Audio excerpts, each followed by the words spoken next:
đây ok tôi lấy hy vọng các bạn giúp em về chủ đề là mình đúng cơ vị mình lên mà tôi cái tạm ăn cái lòng này vì vô vấn đề có cho mình sự tay là lên bị hao khi lại chúng mình tâm tư xuống là bị hao làm mình cái những giọt mà này chúng có cho mi tâm tư là cái lo trong sự情你总这样出息的嘞你要到了当准谁个中忙啊马上个都cái lòng意思啊atau lah nak betul nak tu mesti juga bersama tu kemkat mak selia bayar lah betul hai song fit si hai oh tu tak si macam tu lah nak juga atau chỉ huy tùy vào mi là hả nào atau cái lùng tình nó làm cho cái nụ cầm là cái nào ye kamu nak kalau lah mak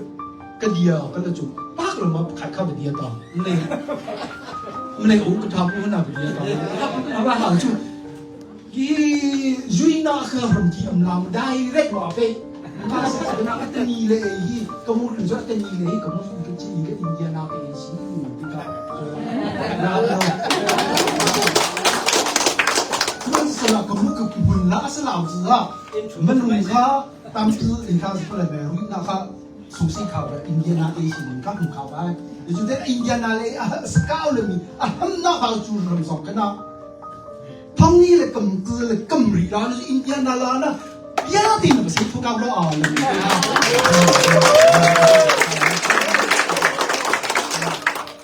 เป็นที่เราทำมันตีสละตัวเองลองนะมันนุ่มกันเลยช่วยกระตุ้นตัวเรามีที่ไอ้เว้ยส่งเขากระตุ้นตัวกันแต่กระตุ้นตัวเราเนี่ยกูไปส่งเขาสีขาวเราเขาส่งที่อื่นที่มันกระจันละนี่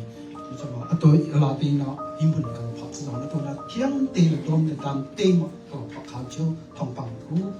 นี่คือจันทร์ส่งถูกเราจุดจะมาตัวห้องนี้เลยกับกูกับพี่เราส่งเนาะนี่คือจันทร์ส่งทำมือเตะมันพันสักเสร็จแล้ว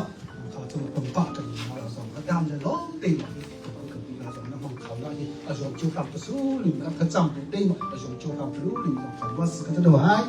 ก็มีก็เป็นสิ่งที่เขาว่าเรานะอัปปีละจะพูดอะไรสมมติกับภาษาเลยสมเรานะเป็นที่ให้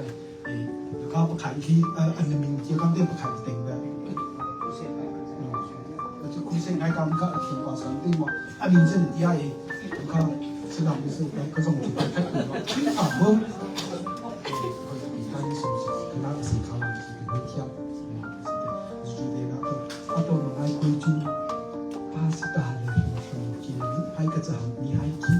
มีทุกข์ทุกสัมผัสจุดเด่นนะวิกฤตสิ่งข้าปุ๊บนั่นวิกฤตสิ่งเท่าสิ่งนั่นวิกฤตสิ่งก็จุดอีกจุดแค่จุดบาร์นั้นก็สิ่งตัวที่มันรู้สึกอย่างที่สุดแต่เมื่อเป็นยี่ห้อสลามอ่ะอะไรก็คือเช่นภาษาเลยแต่วัยผู้ทำมาผมก็รู้สึกจังแค่ทุกที่อะไรก็ดีแล้วขณะประกาศมามันให้อ่ะมันละขณะกระชูกันแล้วบุรุษที่กระเทียมนี่ชูเชียร์อินนะภาษาง่ายก็เชียร์อินนี่ไอ้สลามแล้วตัวดาวมีภาษาก็อีกนิดเดียวก็นุ่มเลยชูก็ไม่ดีมันจะมีผู้ทำเป็นบุรุษที่จะใช่วัยผู้นั้นตัวก่อนก็รับก็คนสุดจ้า